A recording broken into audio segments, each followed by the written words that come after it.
because when my voice gets heard around here, which will be free after April 1st, oh Jesus, let's say a prayer. You're an owner, Tony, so you can go to that meeting as well, so. You're part of you. Yeah, I get it, but the question is, see, that's a good point.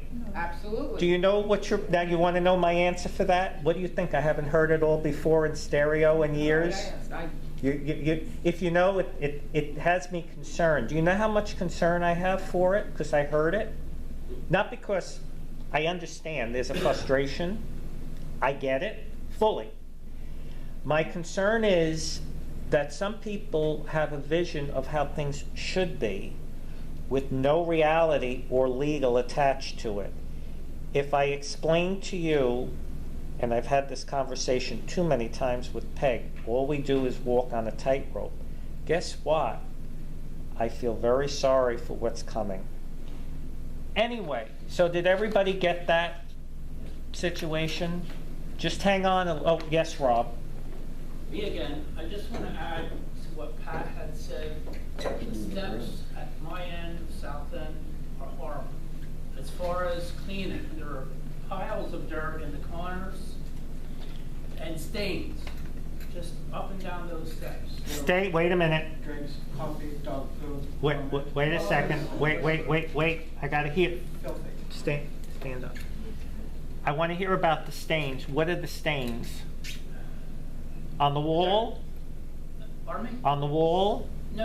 On the step itself. There are stains on the steps. And piles of dirt up those steps. The balls. The balls Yeah. in the corners. Can I tell you? Debris, I don't know what it know it's frustrating. He uses a blower. Yes. I have said to him, I don't want him to use the blower because it makes noise. Who wins? Who's using a blower?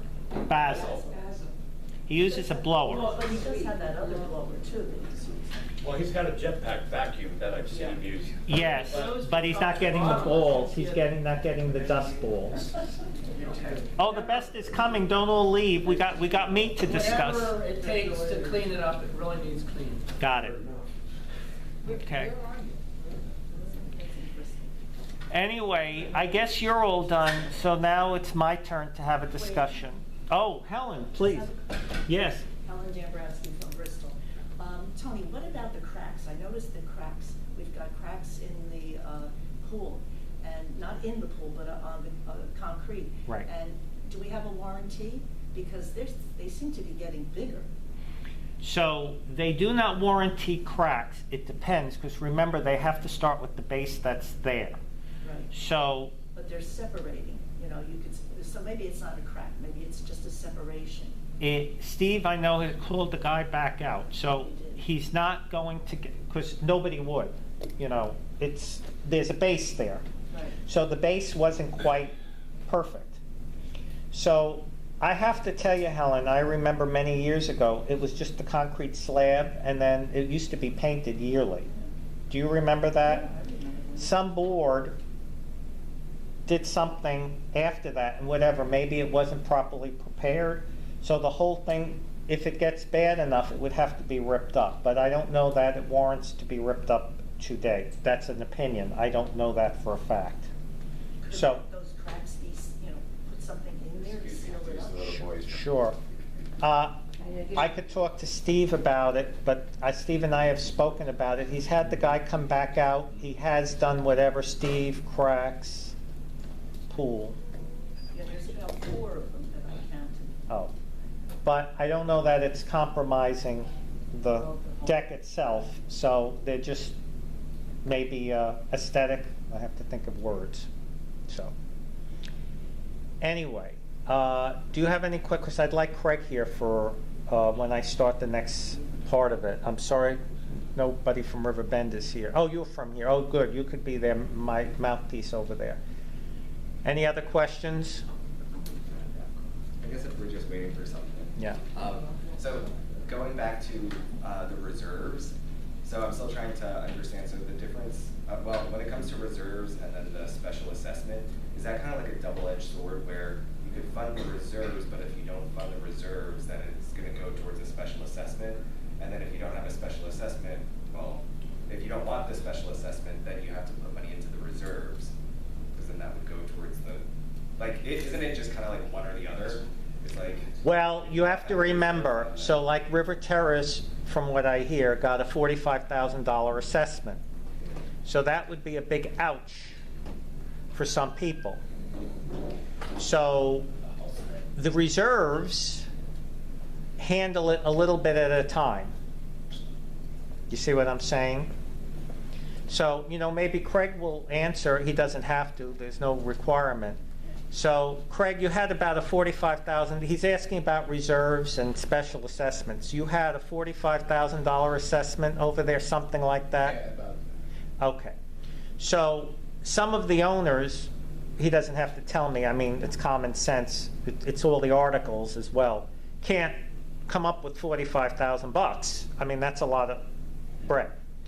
So they would have to either it goes into foreclosure, or they got to sell the unit, or they got to come get a loan, whatever they have to do. So the thinking of reserves are, which in the past, unit owners were able to waive with the majority. They are not able to do that anymore. I think that started this year or next, one of those years. So if you don't, I don't know if you have them over in Riverbend. I hear you don't. So ultimately, you're going to be hit, and pretty hard. Now, don't ask me how much, because I don't know. So, but you have to ask at your board meeting, are there reserves? And when they smile and, you know, look, whatever, you'll get an answer that way. Yeah, but sorry, so just as the follow-up then, it was just that, like, if people don't want a special assessment, then the reserves would be the way to go, because it's kind of like paying. Not necessarily. You answered it already. Not necessarily. Because say what's in the reserve currently, under today's law, is not enough. The roof has to be replaced. So let's say you only have a reserve of 50,000, but the roof is 75,000 over in Riverbend. Well, they have to make up 25, so you would be assessed to 25. Yeah, okay. Yeah. So that's how it works. Now let's say there's too much in the reserve, like in categories of River Shores, it just remained in the reserve, because the board is not supposed to take that money, or those funds, excuse me, and, you know, they didn't pay the water bill. You know? So, but, you know, boards do whatever they want, unless, you know, there's like a Tony guy around, oh, Jesus, say a prayer. And then we'll figure it out, okay? So I think we've answered all of your questions, so I'd like to bring up some concerns I have. And it won't be too long, but I was patient with you all, and now it's kind of my patience.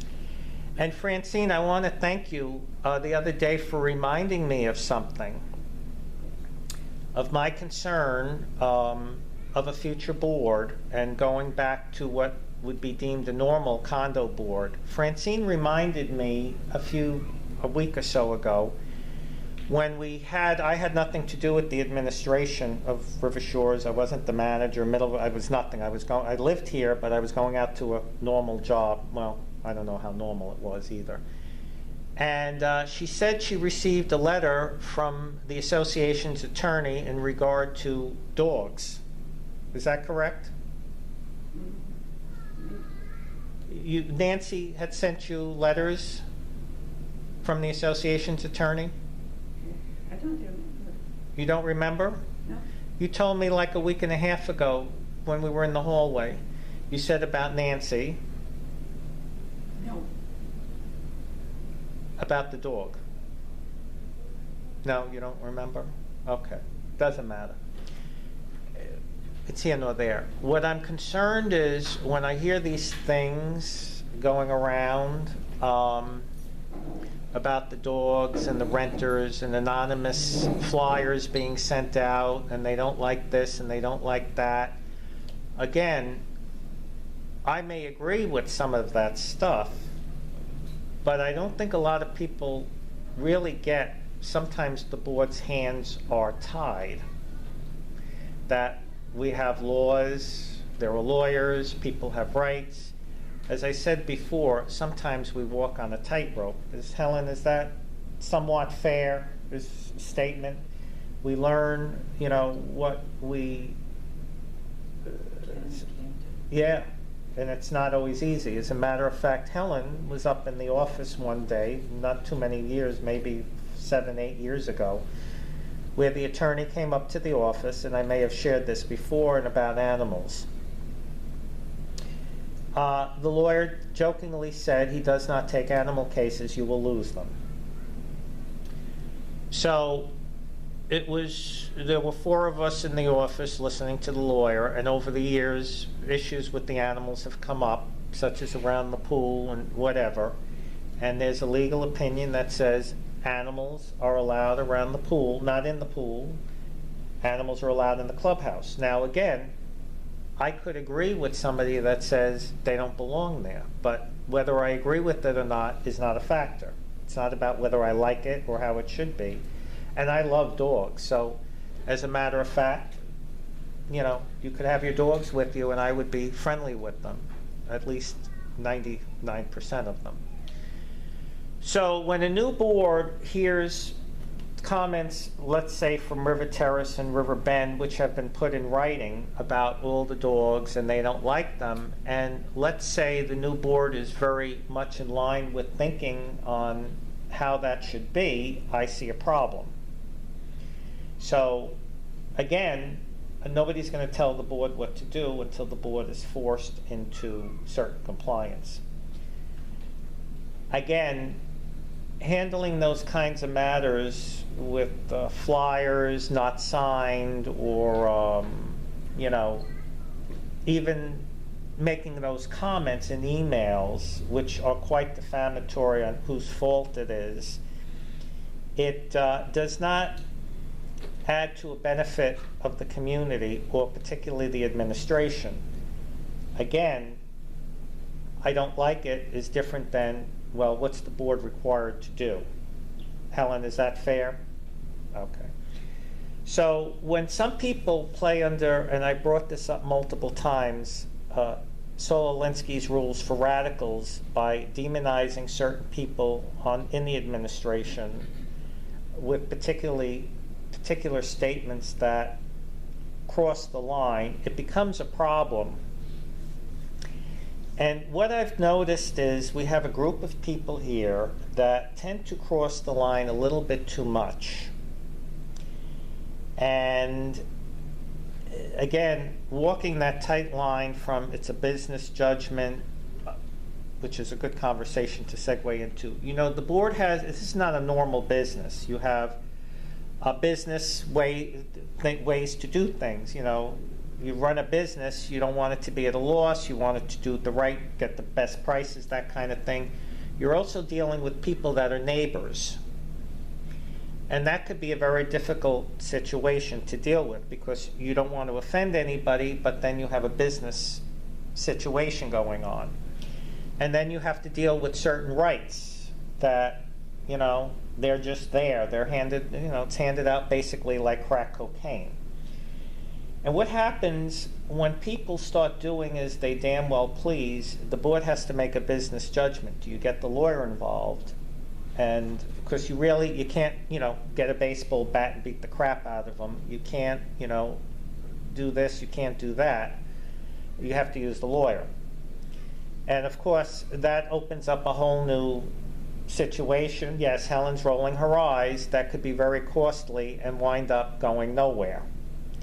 So in these past 14 years, I, with the board, we, have tried not to go down the road of normal condominiums, running to the lawyer for every little, you know, you back the car in, or, you know, what is excessive noise defined as, what is reasonable quietness, you know, there's all these legal things that nobody wins, except, of course, the lawyer. And if you go back in the past many years, and I'm only bringing this up, it's not about, it just kind of, I found it the other day. There was an article some years ago in the High Riser, and I brought this up once before. This is from December 26, 1996. It says, River Shores proves cooperation works. And it goes on, you know, I could start reading the article, maybe I'll just send it out to everybody. And then there was another article from 1995, October, that says River Shores renovation.